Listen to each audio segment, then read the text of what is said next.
Welcome.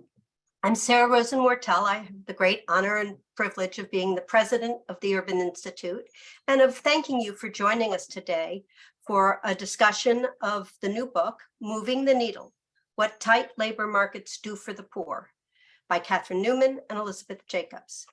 Before I jump in, let me do a few notes of housekeeping, please. The event is being recorded, and the recording and all the relevant links will be posted online after the event. Live captions are turned on, and if you want to turn them off, just click the live transcript button at the bottom of your screen.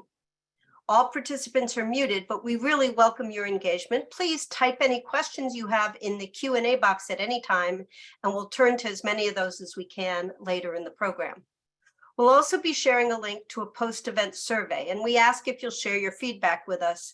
It's really helpful for us and the panelists to hear what you're thinking, and it'll help shape what we do in the future.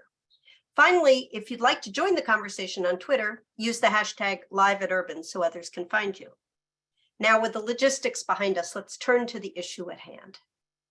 In the history of the United States labor market, times like these are rare, but very impactful for employers, workers, and families. We have record low unemployment and a job market that, while slightly abating, has been white hot in the last year. And they offer the possibility of higher wages, more generous benefits, and increased worker voice for those who have been excluded from the opportunity to date. We know that there are broad differences in how both the labor market and market prices affect individuals, families, and firms. For example, the Fed's new policy framework now emphasizes that full employment is a broad-based and inclusive goal, not just a focus on the average. To me, that means that they have to contend with both the gap between the unemployment rate of Black and Hispanic workers and white workers being systemic and persistent despite the cycle, and the fact that that gap is cyclical, meaning that it rises further and falls around the business cycle. We know that there are very different experiences also with inflation faced by lower income households relative to higher income ones. Lower income families and families of color are the least resilient to inflation's impact. So what is a fair and sustainable balance between containing the cost of living and ensuring strong labor market opportunities for all workers? That's our conversation today. We're really grateful to the funders of WorkRise for making this event possible, and especially to all of you for joining us today. So let me share a few more key points to frame the discussion. As you're going to hear in just a minute, Jacobs and Newman's research shows tight labor markets can generate durable, positive momentum for economic mobility. The opportunities created by tight labor markets disproportionately benefit those who have been long excluded from opportunity, including people with disabilities, those without credentials, and returning citizens with criminal records.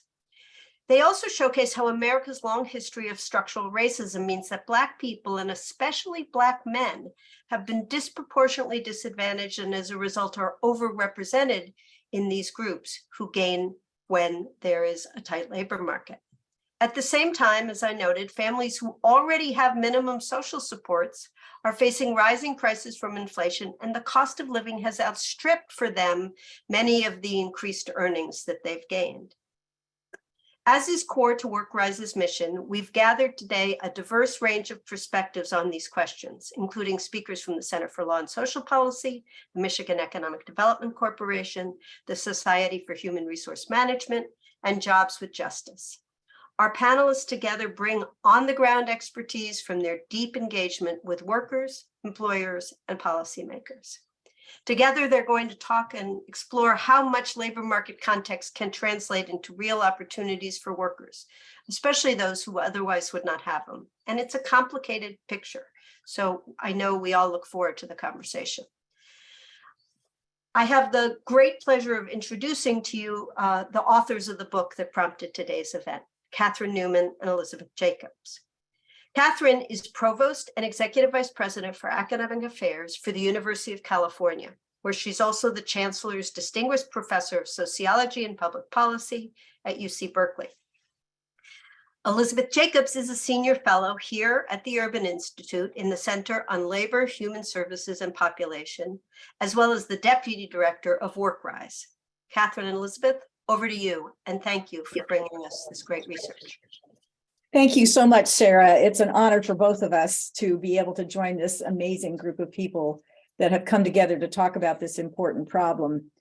You know, the importance of employment for poverty alleviation has been with us for a very long time, whether we're talking about family formation or the so-called marriageable man problem that William J.S. Wilson noted, for neighborhood conditions, the ways in which neighborhood safety are affected by employment rates, for children, especially children of economically vulnerable single parents, where we know the intergenerational transmission of poverty can elevate the chances of academic failures, of emotional distress, unwed childbearing in adolescence, and so on and so forth. In all of those domains, employment has been the bedrock causal factor in poverty. But the literature that we have on poverty over the last 50 years has unfolded mostly in periods in which unemployment was high, especially for low-skilled workers, and the conditions that I've just described were in plentiful display. But as we will try to convince you, that history has been punctuated by periods, not just today, but by periods where conditions for low-wage workers and the persistently unemployed have shifted dramatically for the better. But there are virtually no studies of tight labor markets. With the exception of a few articles here and there, we really don't know very much about what happens when those normal conditions give way to lower levels of unemployment. Not only do we not know that much about how this unemployment picture for the chronically unemployed or low-wage workers are unfold, but we know even less about how tight labor markets reshape employer behavior, especially the matching process, wages, and especially in terms of racial gaps in earnings, job quality, especially benefits, human capital accumulation, including durable track records, neighborhood safety, and family formation and economic support. Those are a large range of topics that are important and have been historically as we've understood the poverty problem. We also need to understand who benefits from tight labor markets and how persistent those benefits are. I'm sure everyone on this webinar would agree that low unemployment is generally better than high unemployment, but do those advantages last? There's a pretty significant literature on scarring effects and some very important sociological work like Glenn Elder's classic book, Children of the Great Depression, that follows careers looking at the long-term curse of entering a labor market when it's in bad shape, but there's not as much about how entry into a hot labor market conveys advantage. The research for this book began in the fall of 2019, about 6 months before the pandemic arrived in the United States. That was a period you will all remember in which the US hit a 50-year low in unemployment, a condition that has been blessed by, with the exception of a devastating but very short-lived recession around COVID-19, ever since. The field work for it, the qualitative part, was conducted in and around the city of Boston, and it spanned the shortest business cycle practically in modern history. But from the beginning, we wanted the project to answer questions that were both longer in historical reach and broader than one community. Accordingly, we approached the question of the impact of the tight labor market on the poor from both a quantitative and qualitative perspective. And Elisabeth's now going to lead you through the quantitative findings. Elisabeth? Thanks, Katherine. So what are tight labor markets? What do we mean when we say a tight labor market? When do they matter? And what do we see happening for workers' outcomes? I'm going to walk you through answers to all of those questions in as succinct a way as I possibly can. So first, what is a tight labor market? In basic terms, when employers' demand for workers outpaces the supply of workers willing and able to work, we typically call this a tight labor market. The reverse, when workers' demand for work outnumbers employers' demand for workers, is a slack labor market. So how do we know how tight the labor market actually is? Like all economic concepts, our measures are imperfect. We poked and prodded the data exhaustively, and like many others before us, ultimately we settled on using the unemployment rate as a high-level indicator of labor market slack. I want to let you all know that I know this is imperfect. If you're a data nerd out there, I'm happy to talk offline with any of you who want to get into the weeds, but a bunch of other indicators track that. It's ultimately why both we and policymakers use that as kind of a headline indicator. A few other indicators of labor market slack would also trend with the unemployment rate in truly tight labor markets. Alternate measures of unemployment trend down. For example, the share of workers involuntary working part-time goes down. More people are working their desired number of hours. And the ratio of job seekers to vacancies goes down. So the key point here really is that not all tight labor markets are created equal. Low unemployment or falling unemployment is not the same thing as a genuinely tight labor market. And what we find in our analysis is that unemployment needs to fall to about 4.5% or lower, and it needs to stay there for about 18 months before we start to see signs of effects on workers' outcomes. So these true tight labor markets are unusual, but they're not unheard of in American history. As Katherine noted, we've had multiple sustained periods of tight labor markets in the last half century at a national level. We saw them in the second half of the 90s, we saw them in the early 2000s, and we're seeing them currently with the interruption of the COVID recession. So at just a high level, what happens? Looking at the national data for each of these periods, we see an especially sharp decline in the unemployment rate for workers with family incomes under the federal poverty line, and for those living in deep poverty, which we categorize as folks who are living 200% with 200% or less than the poverty line in terms of household resources. So then the question that we were looking to answer, and that we answer in the book, is what happens to workers when labor markets are exceptionally tight? And in order to get more precise in identifying that relationship between tight labor market conditions and workers' outcomes, we start with two basic premises. So first, we need to follow individual workers over time. We can't just take slices over the population, but we want to see what happens to people as they travel over time. And we use a data set called the Panel Study of Income Dynamics, which starts all the way back in 1968 and tracks a nationally representative sample of nearly 2,000 individuals, and then amasses additional data as they have kids, as they grow. So it's a phenomenal data set. If folks are interested, I'm happy to talk about it offline. If you're a data nerd and want to talk about why we didn't use administrative data, you can also ping me offline. Second, we need to situate individuals in the context of local labor markets. I started with those headline figures, which are often what we talk about, but national figures overview a snapshot of macro conditions. We all live in local places. We all know that the jobs that are most available to us are the ones in the places that we live. And so we match individuals in the PSID with their local labor market statistics over time. And the result is a data set with thousands of observations of individuals contextualized in their specific labor market conditions at specific points in time. So that's a little wonkery for you, just to give you a sense of what we did. What we find, first, tight labor markets boost the probability that a low-income worker is working, not especially surprising. Second, we find tight labor markets boost the durability of employment for low-income workers. And this is where I think it starts to get interesting. In other words, when the local unemployment rate falls below 4.5% and stays there, low-income workers are more likely to remain employed even as the labor market starts to fall apart. And that's important. The 1990s were especially powerful in this regard. So just to give you a sense of actual numbers, a 1 percentage point decrease in an individual's state unemployment rate in the 90s translated into 14% higher odds that a low-income individual remained employed as the Great Recession slammed into the labor market in 2008. And these durability effects are largest, as Sarah mentioned in her intro, they're largest for folks who have historically been excluded from opportunity. And that includes Black workers, that includes women, and that includes young workers. This is particularly important because starting one's career during a bad labor market can induce scarring effects that endure over the course of a career.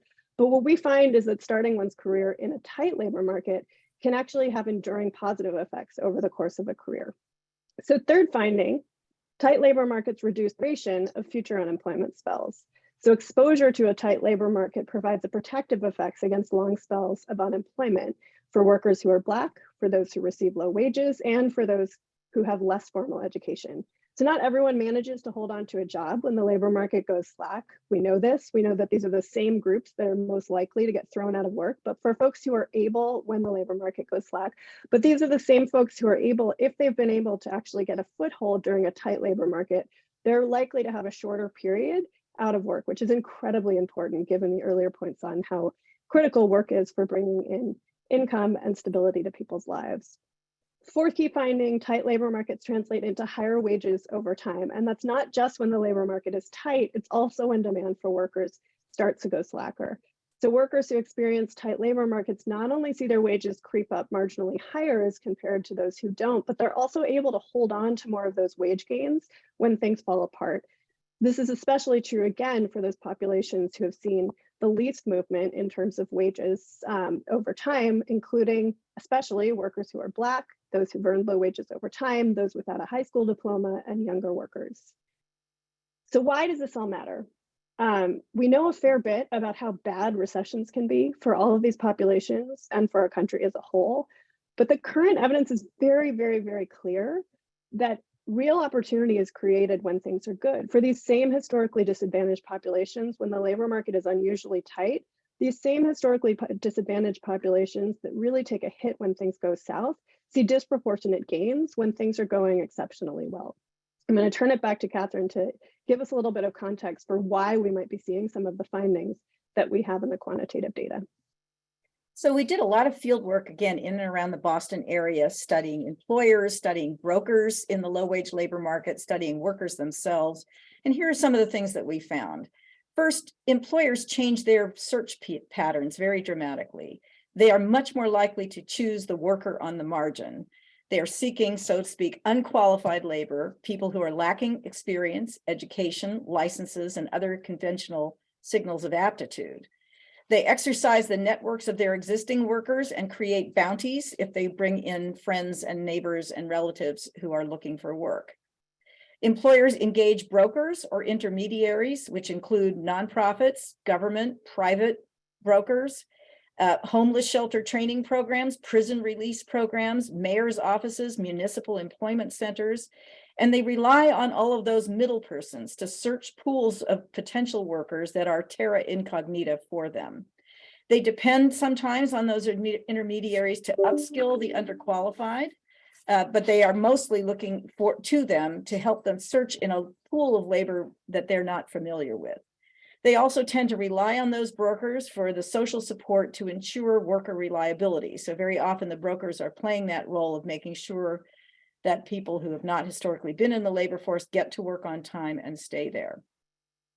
They also employ great changes in job quality. Elisabeth has already outlined a little bit some of the wage changes, but beyond wages, we see some pretty extraordinary changes in benefits.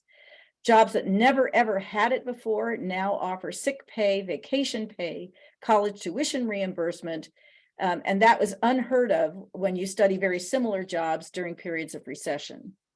Internal job ladders suddenly spring up where they didn't used to be. Ever since the dual labor market literature emerged, we've known that low-wage jobs typically don't have job ladders, but all of a sudden we start to see job ladders increase. We also see the development for workers of long-term employment records, which are protective in those downturns and clearly have something to do with why those wage gains stick.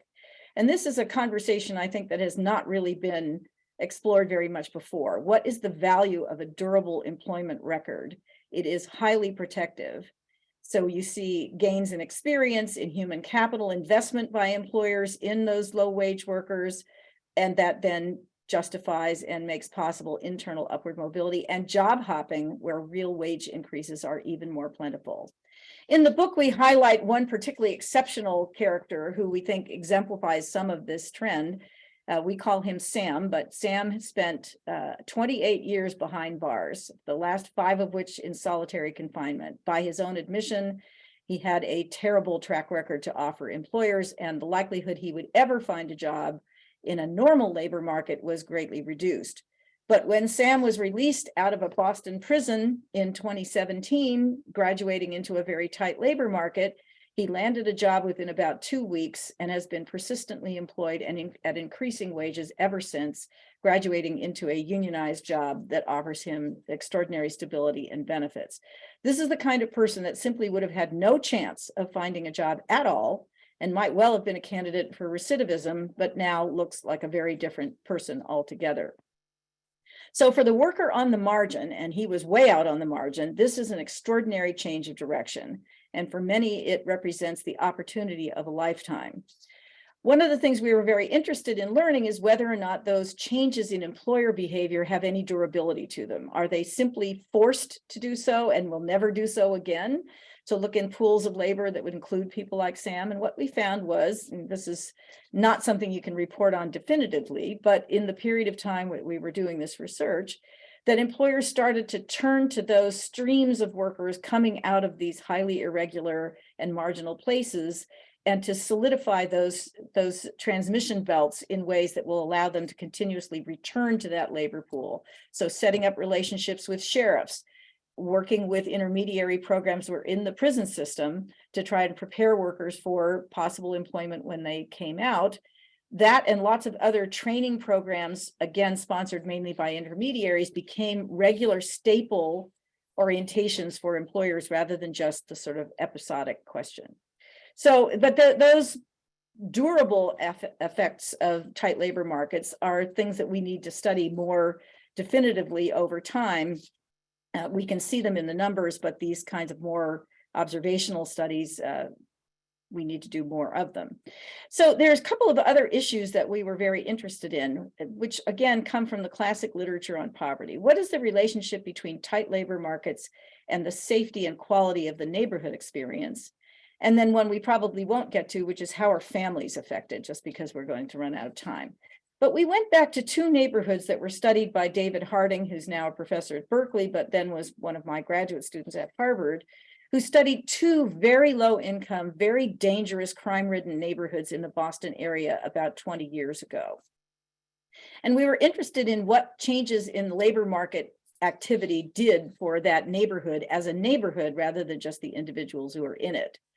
So here's the first thing we learned is that those neighborhoods got to be much safer places. Robbery declined from 7.5 per 1,000 residents in 2003 to 1.5 in 2018. Assaults, murders, et cetera, all were down by similar rates.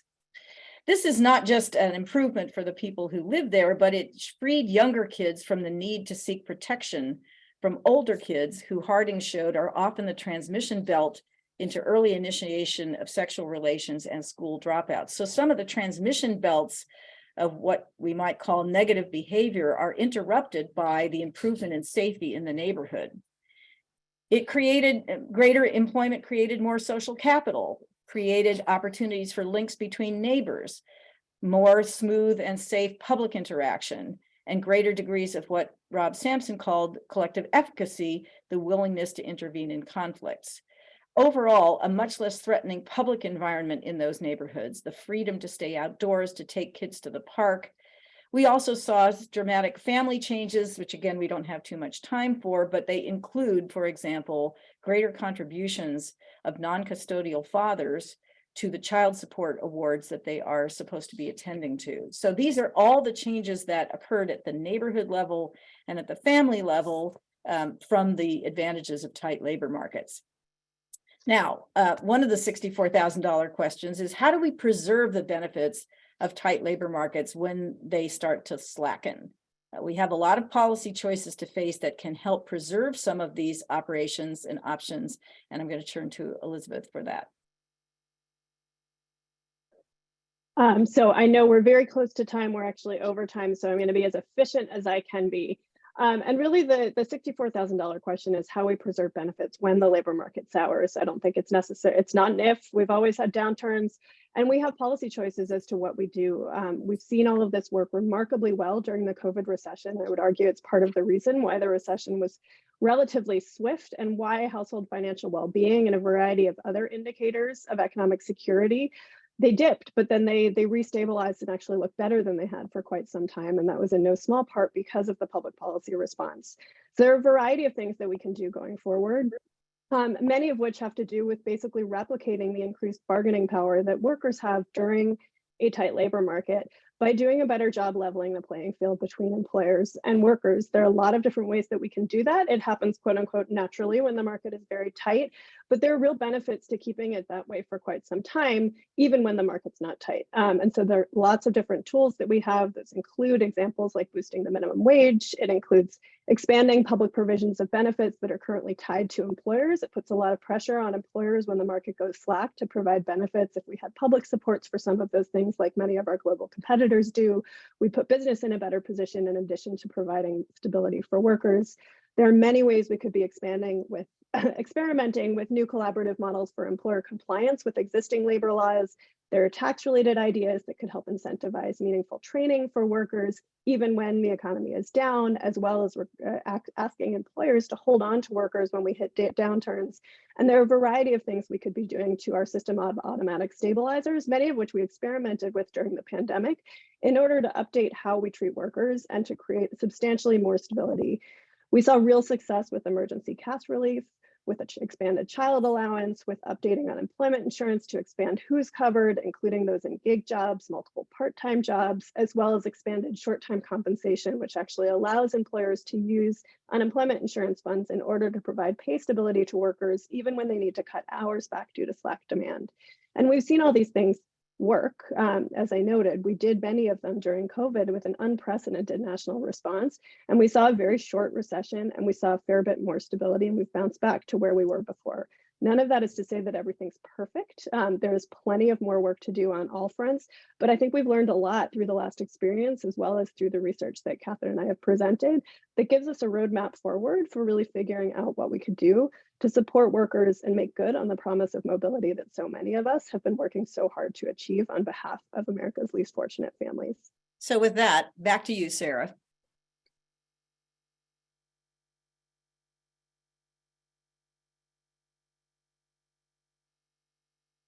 And I think Myra is going to take it from here.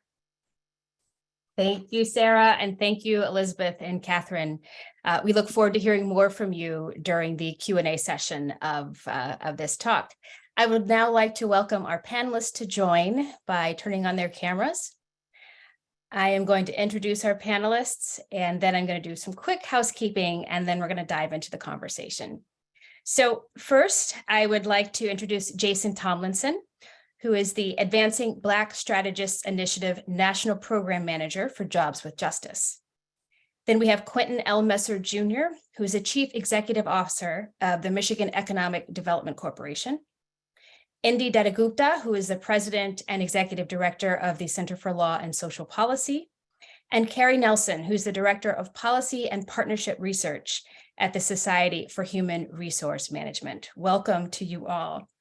And now just some quick housekeeping. As you all know, just a reminder, I'm going to ask each of you a unique question. And then once each of you have had a chance to respond, hopefully we will have some time for one question for each of you to respond to. If we don't have time for that, we will just go straight to the Q&A. One thing that would make it easier for us to get to that final question is for everybody to keep your responses to 5 minutes. It would be really great. So, all right, let's dive in. The goal for today's discussion is to hear from worker advocacy, employer, workforce development, and anti-poverty leaders about what today's labor market has meant for people they work with, for the families, the community members, the employers, and the workers in general and families throughout this country. So first, I'm going to open up the discussion by turning to Jason Tomlinson from Jobs with Justice to really understand or hear from you what it has meant for workers' rights and for building power for working people.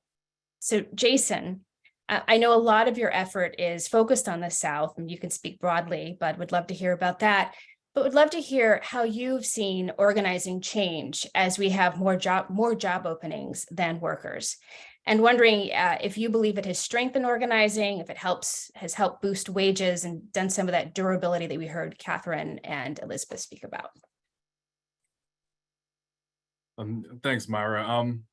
I think it's an interesting question because it invokes a lot of thought, because, as you said, my work primarily focuses on the South, and really, in the South exists there's a stark divide between workers of color and predominantly white workers. And so I think there is a lot of things stay the same, a lot of things that has been different. One thing that I think it's increased, especially when taking everything that's happened in the last few years between COVID and racial reckoning, challenges to our democracy, and of course, including the labor market, there's been greater opportunities for solidarity. You have low-wage workers and workers of color who are put in the same scenarios and same daunting circumstances there, and so they're able to organize and connect with each other.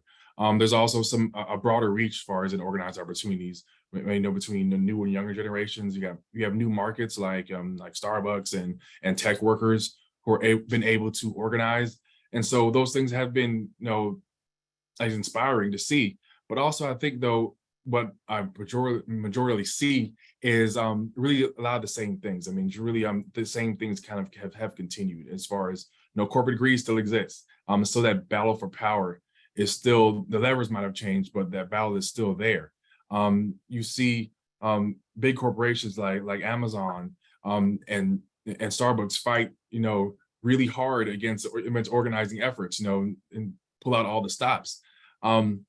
You have working conditions is still an issue. In South Carolina, Giddy Tire, they've been, try to engage with their community members and their local city councils to really put the pressure on companies who made promises into the communities they live in, that they're going to bring this many jobs and they're going to provide this amount of work. And those things are still present. I think, in the South is also just a really evident case of really of who we view as the American worker. I think people close their eyes. They don't think about workers of color as the American worker, but Black workers are more likely to be members of unions. And so I think those things has shifted and changed in this new environment. I think also, when you have sentiment for, I guess, or views of unions increasing, but you still have very low unionization rates in places like South Carolina, you show that there's a greater need for education and a greater need for connection between labor and community. I know Jobs of America in Alabama, they was able to be successful in pushing to a company to sign a community benefits agreement. So they have to involve the community in whatever agreements are signed with the city.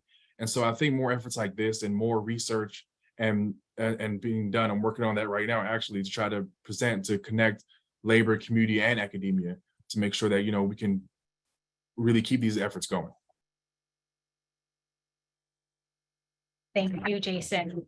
Quentin, I'm going to turn it over to you now. I would love for you to talk a little bit about how you've changed your approach to economic development in Michigan as the number of job openings have grown. And are you seeing new opportunities or trying new interventions that other states should consider? Well, thank you so much for the question. Just a couple quick things. As a native Southerner, I was really touched by Jason's comments. I'm a native Floridian, North Florida. But talking about Michigan, I think a couple of things.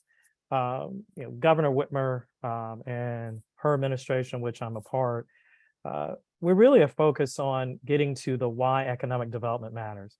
It only matters to the extent that it's transforming the lives of Michiganders, 10 million plus Michiganders. So it's not about ribbon cuttings. All that's a part to get to the end. The individual lives have to be changed. And so what we've discovered a couple of things, and then we'll talk about maybe some things that we're doing. What we've discovering is, yes, job openings have occurred. And everywhere I go on both peninsulas of this beautiful state, you hear employers saying, hey, I can't find workers. And then you peel back that onion a little bit. And what you realize a couple things. One, is there accessibility of transportation for the prospective workers? And frequently you don't have public transport that will go across county lines. That's something that we're working on. That's one. Two, we have a number of workers, particularly at the lower income strata, who tend to carpool. So if one worker has a problem with his or her vehicle, that doesn't just affect the owner of the vehicle, it affects the 2 to 3 to 4 people who are carpooling with him or her. So now we're working with some of our lending institutions to create assistance to provide for auto repair expense, a revolving loan fund, and trying to be creative about that. The other thing is, as we talk about employment levels, we also have to be thinking about labor force participation rates. And one of the things that the governor has tasked me and other members of her cabinet is to really think about what are those dissatisfiers? Why are people not reentering the labor force? And what can we do? One, you have to make sure that we have childcare, critically important. You have to make sure that it has to have elder care. I think that one of the things that we're looking at in Michigan is mirroring what you see at the federal level with the CHIPS Act. So there's, federal inducements, but the government is also saying what must be true. And we need to make sure that, we have childcare and elder care. These things disproportionately impact women. We know that the pandemic was almost a pandemic on the economic potentiality for women frequently because of the disproportionate impact. And we have to similarly look at elder care and other guardian care. So we have a program in Michigan called TriShare, where the state of Michigan pays for 1/3 of it, the employer pays for 1/3, and then the worker pays for 1/3. And we're looking to expand that. And increasingly looking at how do we structure incentives when we have to provide them to make sure that we provide inducements for companies to include childcare. The other thing that we realized as we looked at responses to the labor force participation rate, we're still dealing with a lot of people dealing with the ravages of long COVID. People just physically cannot present themselves to the marketplace. So we need to make sure that we have continue to have healthcare. We need to also make sure that we have an availability of primary care and mental health. And so we want to make sure that we are a large state, geographic expanse.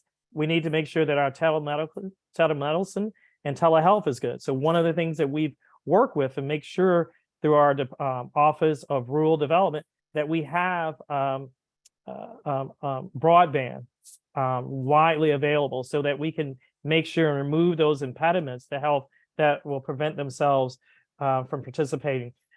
Just in the remaining time, just a couple of thoughts that come to mind. We have to be, and we aspire to be a state of lifelong learners.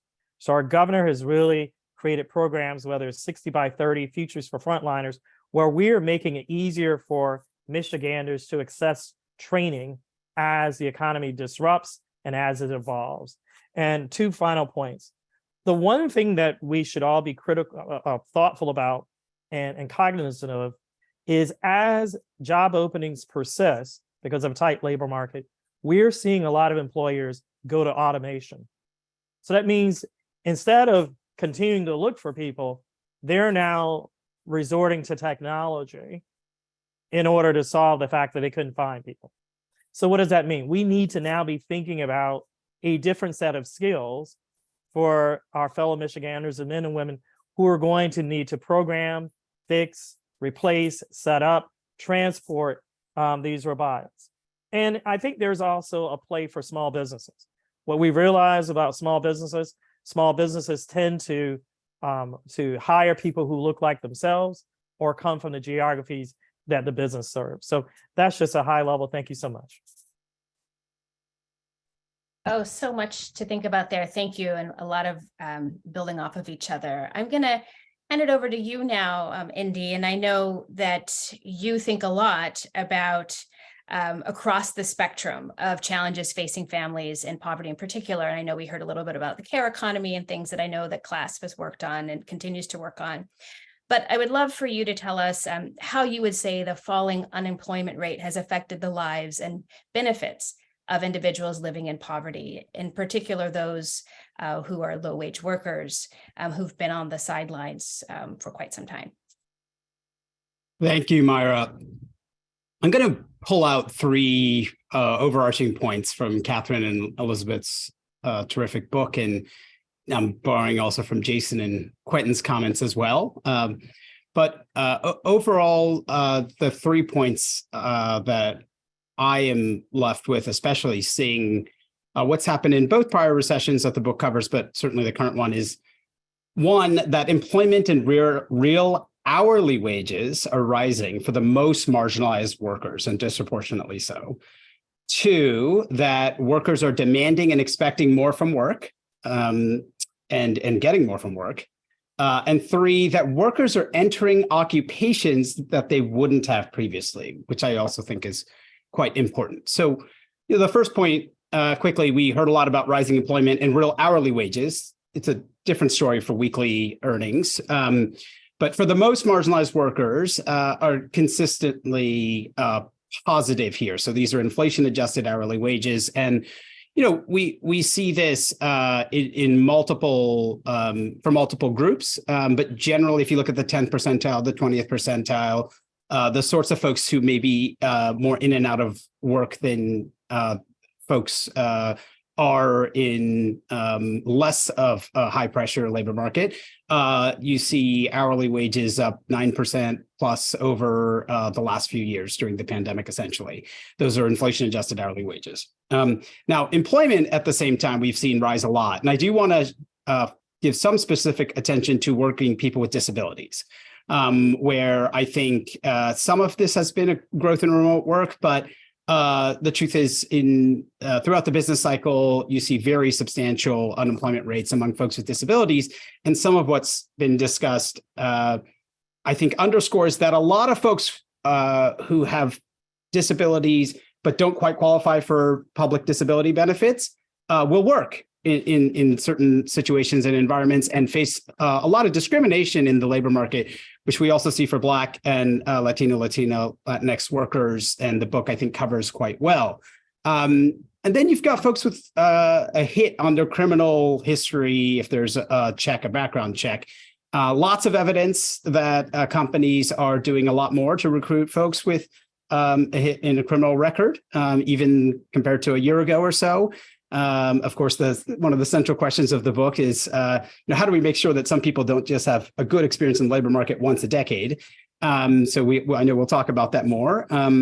I was delighted to see some progress among youth, especially because we know how much, as the book discusses, there are scarring effects from your first experience in the labor market as people are launching their careers. And we do, again, have not only that long-term data, but good evidence that youth have done relatively well in this recent tight labor market on the employment side. And finally, I'll just note here that undocumented workers, while we don't have great data, the remittance data suggests that undocumented workers and immigration is discussed in the book. And there are bigger conversations to be had there, but we've made it quite challenging, of course, to enter the United States, especially at this moment, even if you're a refugee or asylee. But undocumented workers are heavily in demand, it appears, and probably doing better than otherwise. The second point, that workers are demanding and expecting more for work. I think this was pretty well discussed in the presentation, but fundamentally, we're seeing greater demand for flexibility and benefits. We're seeing people move to more productive jobs as a result, which we can talk about more later as well. And we see a lot of folks are saying specifically, and there's good quantitative evidence that they're moving for promotion, more stable hours, sick leave, they're getting more even bereavement leave, family and medical leave, things that Elisabeth rightly discussed as potentially even severing from the employer per se, which could also help smooth out the business cycle a bit, greater health coverage subsidies as well. I do think it's useful to think about whether we get some durable effects on pushing back on occupational segregation. We see some of that pushback in construction, hospitality, leisure, to some extent trucking as well. And often this sort of creates some of the two-tiered labor market challenges that Jason discussed earlier, especially by race, but also by gender. And that will be important as we go forward in the coming years. And then finally, I'll just note that a lot of workers are able to enter new occupations, but a major reason why is employers are dropping credential inflation, essentially dropping credential requirements that weren't necessarily truly required for the job. And then you can see people shifting into jobs where they might have technically been cut out, but not before. So quick upshot, I'd say workers clearly want to work when they can, get a decent job. They clearly have a lot of other responsibilities in life. They need a basic foundation to succeed, including from income and health coverage. And you can see workers are willing to invest in job preparation when they can support themselves and have confidence there's a decent job at the end of the tunnel. Thanks, Cindy. So we've spoken a lot now about the effects on worker organizing, what state and local policymakers can consider, and what else we need to be doing to be considering supporting individuals in the workforce. But now I would love to think and hear from you, Carrie, about what employers are doing and the big role that they play in this conversation. So my question to you is, how have businesses and employers changed their practices in response to rising demand from workers? And thinking particularly about workers who are historically on the sidelines, as we've spoken about earlier, and different approaches from recruiting, wage floors, some of the things that Andy spoke about just now. Would love to hear your thoughts there. Yeah, it's perfect how Indy's response kind of transitions into mine, because I'm going to talk about a few of those same issues. But I think that's a question on the top of a lot of our minds, but especially, employers' minds. And so my team here at SHRM does a lot of different research with employers. And so looking back to early 2022, early last year, we were seeing about like 9 in 10 employers telling us they were having difficulty filling their open positions. And then when we transitioned to the end of last year, like December 2022, it was about 2 and 3 employers. So while there was a slowing of some of those labor market challenges for them, it's still a pretty big majority that are saying they're hard pressed to find the talent that they need.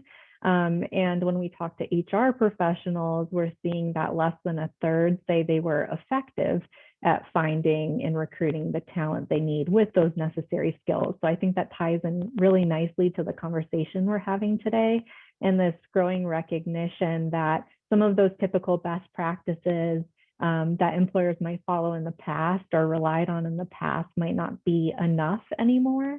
And so I think some of the other panelists have spoken a bit to this about, we've seen improvement in compensation offers, referral programs, advertising efforts, but I really like to focus on at a smaller scale, how we've really seen this growing openness of exploring these more non-traditional pathways to hiring and helping underserved groups really find pathways into good jobs. And so 2 areas that we talk a lot about at SHRM are hiring from untapped talent pools. That's the group that we've been talking about, so right, people with disabilities, the formerly incarcerated, veterans, older workers, and then also this piece about skills-based hiring and this idea of degree inflation and moving away from those traditional college degrees to looking at skills. And so I think that can be especially challenging for employers, right? As they're considering something for the first time, they don't know necessarily where to start. And sometimes that barrier, that, fear of what's next, it feels risky, can tend to, halt some of the efforts where they could have been more successful. But when it comes to, untapped talent pools, there's a lot of myths, assumptions associated with these groups. But our research would suggest there's some barriers there that we can easily break down. So when it comes to people with disabilities, some of the, bias or stigma or misunderstandings we often see around that group is, how costly it might be to provide an accommodation for those workers. And when we look at the, actual numbers from the Department of Labor's ODEP department, the Office of Disability Employment Policy, we actually see that providing an accommodation is the majority come at no cost or might come at a very low one-time small cost. And so I think we're seeing employers slowly recognize those kind of things, that some of those initial misunderstandings they might have had about these different populations might be different than they thought. And then also another group we look at a lot here at SHRM are the formerly incarcerated system impacted people. The latest stats that I've seen suggest that it's about nearly 1 in 3 Americans that have a criminal record of some kind. So that's a huge swath of talent out there that employers might be overlooking simply because of an assumption about that person's background. But on the positive side, we've done some research about what employers have been doing. And I find this stat pretty heartening, is that about 31%, so almost a third of employers told us last year they were actually opening the doors to considering these untapped talent groups and considering how they could use these different talent pools to fill their open, hard to fill positions and help.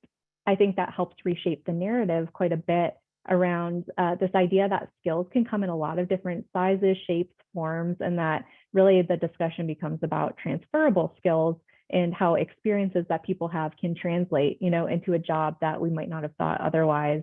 And I think tied to that, right, is the conversation around skills-based hiring, which has garnered a lot of attention as employers have been struggling to find talent. There's really this subset that are really trying to innovate, make a difference, and reconsider their job ads and positions and say, does that position really need a degree? Or why did we have that there in the first place?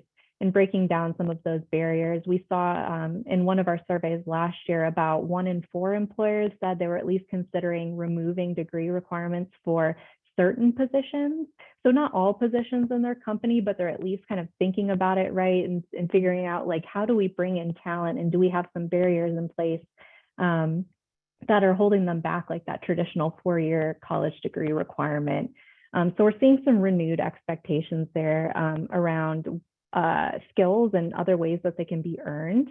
So while a lot of these changes are still kind of happening early, not everyone's on board yet, I think it's really promising to see that there's employers out there that are innovating in a way that's not just serving business, but it's also really opening the door for enhancing worker equity, which is a lot of what we're talking about today. Oh, this is such a rich conversation and so many great ideas you all have shared. And now my question to you, and we have time. I'm happy to say we do have some time, so well done. If you all, I'll give you about 2 minutes each to respond. But can these advances, can these reforms, these innovations, as you said, Carrie, can they be sustained? And what are the long-term costs? And then another question, you can answer either one or both, is what happens when inflation eats away at wage growth and benefits? So I am going to start with you, Jason, if you want to go, and then I'll go just in the same order that we started off. So Jason, please start. You have a response. Well, I draw the short stick again. I think one of the biggest things, as I mentioned in my first comments, is really just continuing engagement between organizations or efforts like unions and community organizations and the actual community itself. I think there needs to be more engagement there, more education that happen there, more research that's representative research and meaningful about the communities that are being affected and generated from those communities, as well as we need to continue to use these opportunities that if growth has happened and occurred, then use opportunities to create advancement and opportunities for other people of color to move into position of leadership. I think part of my work is centered around that. I wouldn't have a job that wasn't there, that need for workers to be able to tell their own stories, to be able to lead their own fights. And so I think more opportunities for that to pull people from underrepresented groups into position of leadership, and education and data that represents those communities that's being disseminated to the public and to communities and academic institutions. Thank you. Quentin, what are your thoughts? Sure, I will try to do both. On the question of sustainability of the innovations, I really think there are 3 things that have to be true. I think there has to be a political will. I think we're fortunate in Michigan, we're led by a governor. I think we have bipartisan support in both our Democrats and Republicans, House and Senate, the need to make sure that we engage and make it easier for people to enter the workforce. So you need that political will from a policy perspective. I think the second thing for sustainability is it's going to require engagement with the companies. And we need to make sure that it's easier for companies to deploy capital here in the US. So I do applaud the Biden administration that passed in a bipartisan fashion, the CHIPS Act and the Inflation Reduction Act that has spurred a whole new wave of investment that's been incredibly beneficial for industrial Midwest states like Michigan. And the final point on sustainability is it's going to be the power of and, as Governor Whitmer frequently calls it.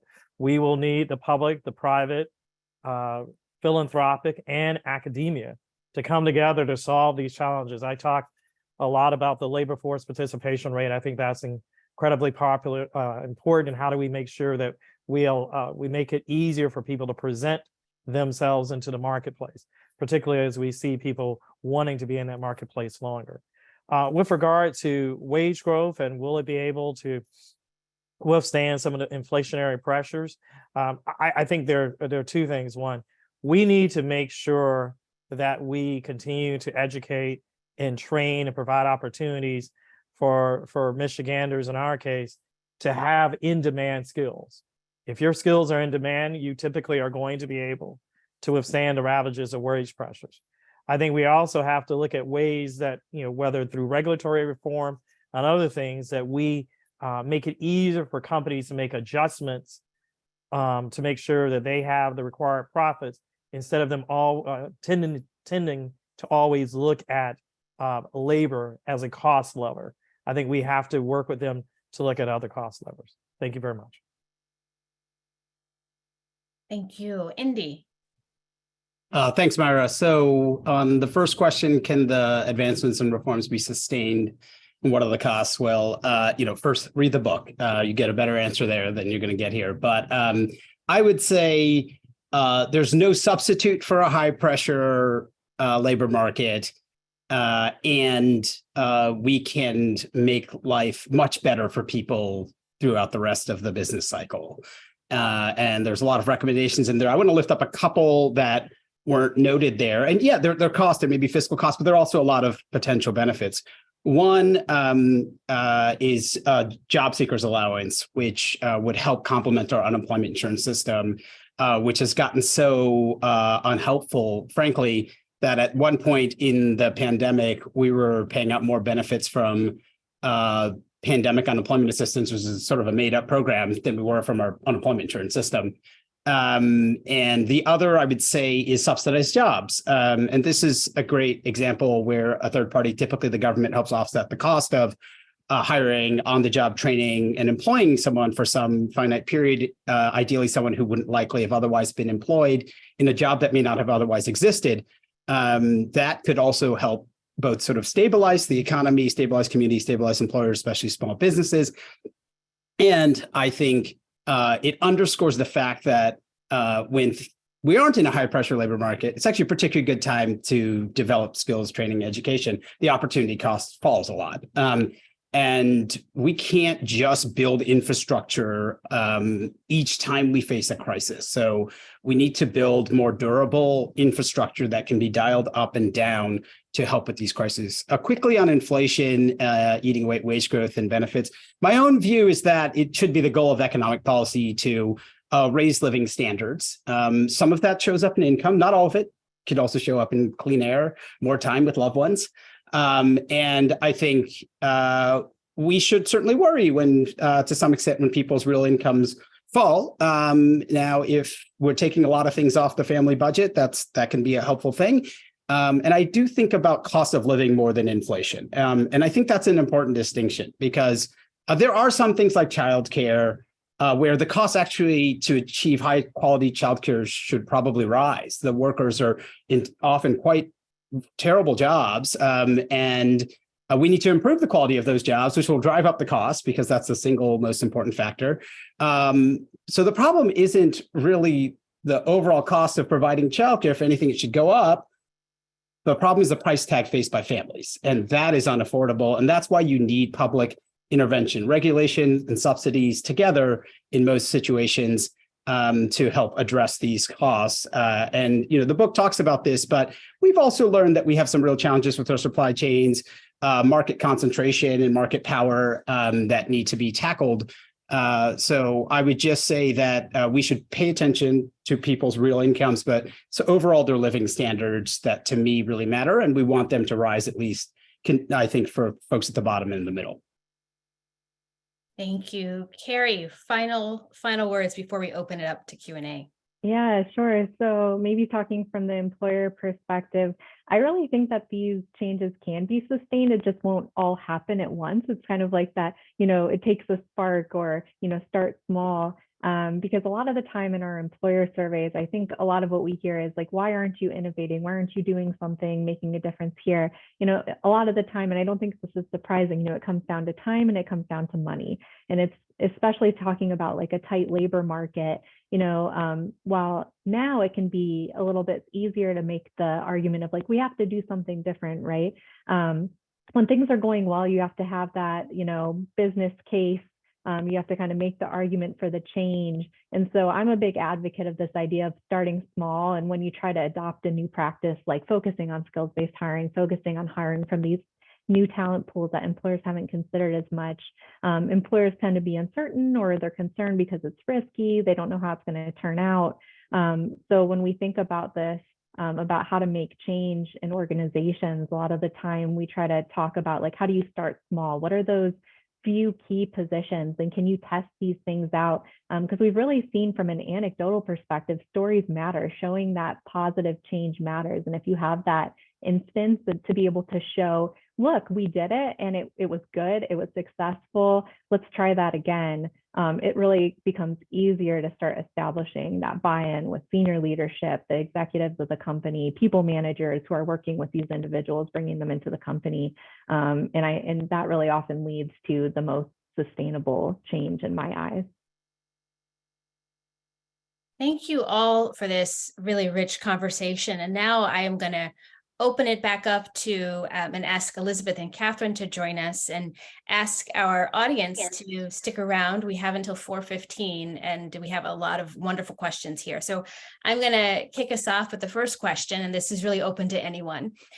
Would we look across the country and talk about specific localities, whether it be Boston or Michigan or the South? Is it specific state policies or programs that are helping people achieve stable employment? So achieve stable employment, or is this primarily a tight labor market story? Hope you got that. I think we would argue it's primarily a tight labor market story, but the question of how long these benefits persist is a policy story, both at the state and the federal level. So certainly the industry mix matters. I was thinking about this when Jason was speaking, because clearly the South is a region of the country where labor market conditions have been more problematic for decades. I mean, centuries.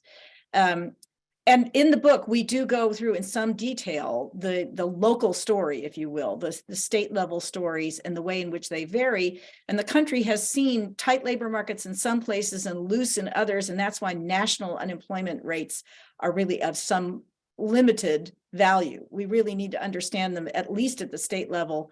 And originally in our book, we went all the way down to the local level. But I do think as we consider the question of how we sustain this over the long period of time, that is both a local and a national story when it comes to the policies that would make a difference. Helpful. Does anybody else want to chime in? Tight labor market.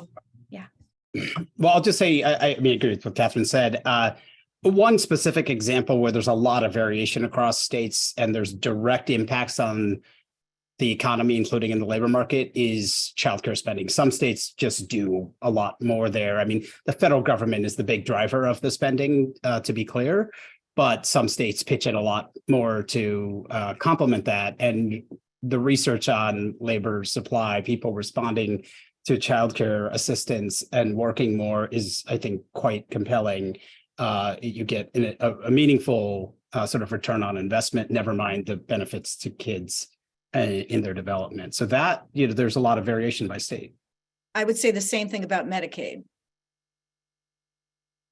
I guess the only thing I would say is, Michigan happens to be a border state with Canada. And so I do think at the federal level, immigration policy matters. I mean, we are a significant agricultural state, agribusiness state, but we are also a lot of R&D. So we're catching it on both ends because of the challenges at the immigration policy at the federal level. I'll just jump in with one more, which is really a kind of +1 to things have been said, but I think some things that can appear sort of natural to the labor market are actually the result of enduring investments in public policy. So for example, how educated a given state is has a lot to do with what the labor market looks like, but the education level of a given state has everything to do with public investments in education and the nature of those public investments and the inclusiveness of those public investments. So I think sometimes when we try and separate out what's due to public policy and what's due to the magic of the labor market, it's a little bit of a false division because they're so intricately connected.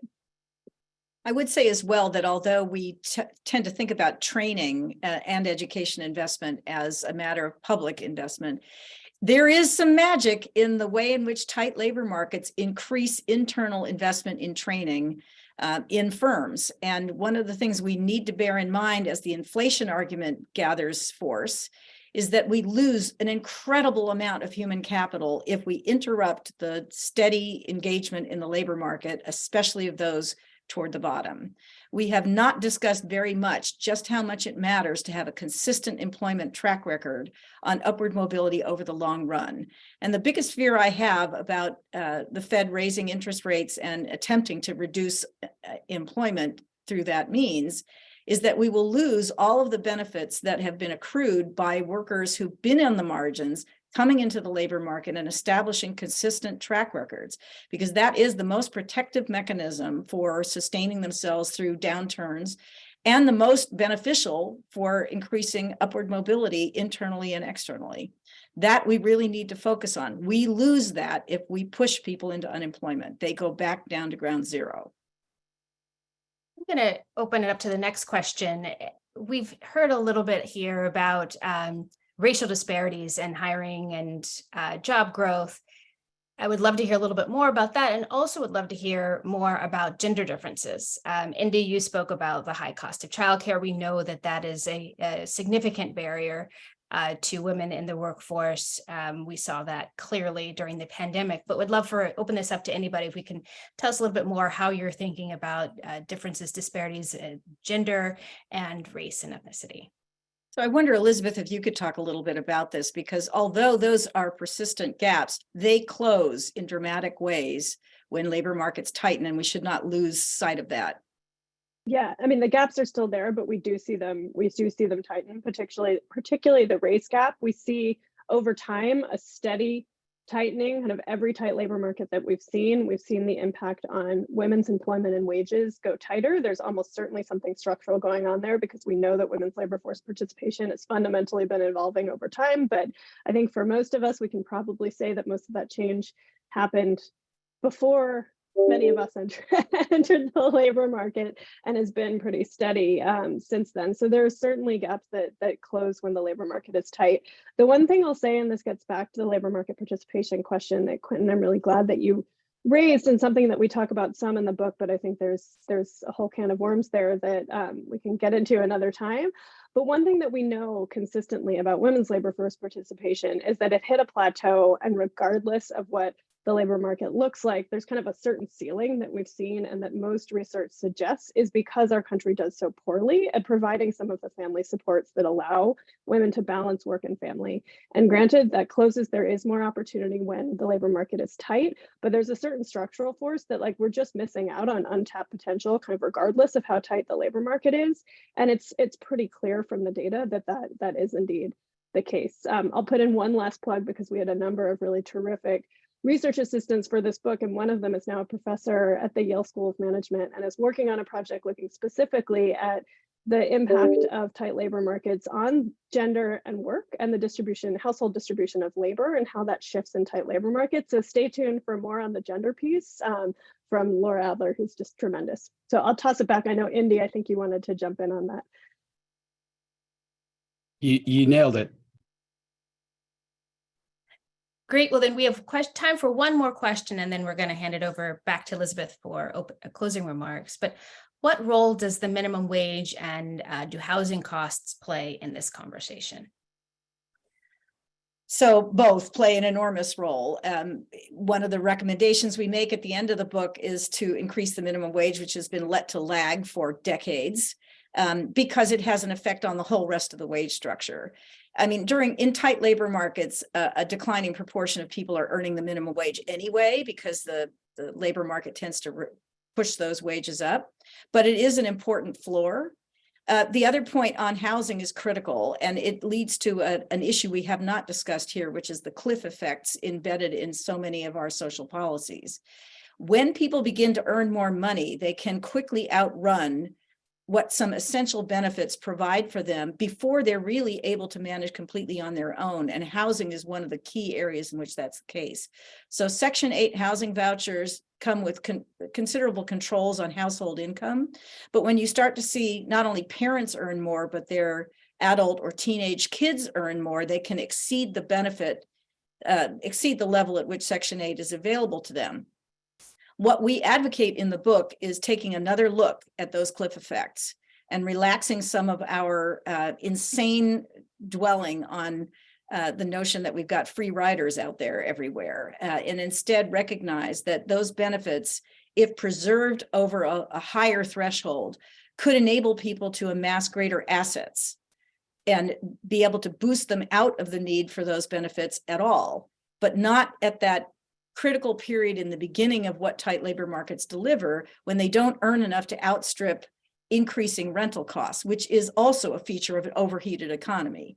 So we think there is a good case here in which looking again at those cliff effects and enabling the safety net to become a springboard as well as a safety net is an important policy move we should be making. Quentin, I know you all are doing quite a bit in Michigan. Would love to hear you talk a little bit about that. Yeah, I think the provost nailed it on the benefits cliff. So I'm not gonna go after some of that that distinguished on that. But I do just want to talk about the minimum wage. I think it's an interesting conversation because I think unless there is a federal policy that's somehow adjusted for regional differences, you will have a situation potentially where I know we in Michigan have instituted policies for prevailing wage. I will tell you, there are certain companies that are quite upset with us and are now moving or threatening to move or threatening not to continue to invest because we try to live into our values. We believe that you can be pro worker and pro business simultaneously. But if we continue to have this mishmash of minimum wage standards, I think you're going to potentially see some behaviors that I don't think any of us will be very proud of, because we all have to do this in the backdrop of a political climate. And so I think we need to have enlightened federal policy. I remember several years ago, speaking to the South, I was thinking about Jason, Congresswoman Terry Sewell had a proposal about a federal minimum wage statute. I don't know whatever happened to it or not, but it was sort of regionally adjusted and very sophisticated. So those are some of the things that I just want to flag. Thank you. Jason, I see you. Oh yeah, please. I saw you nodding your head. Thank you, Quentin. Yeah, absolutely. And Quentin, living in one of those states that people are moving to in Texas.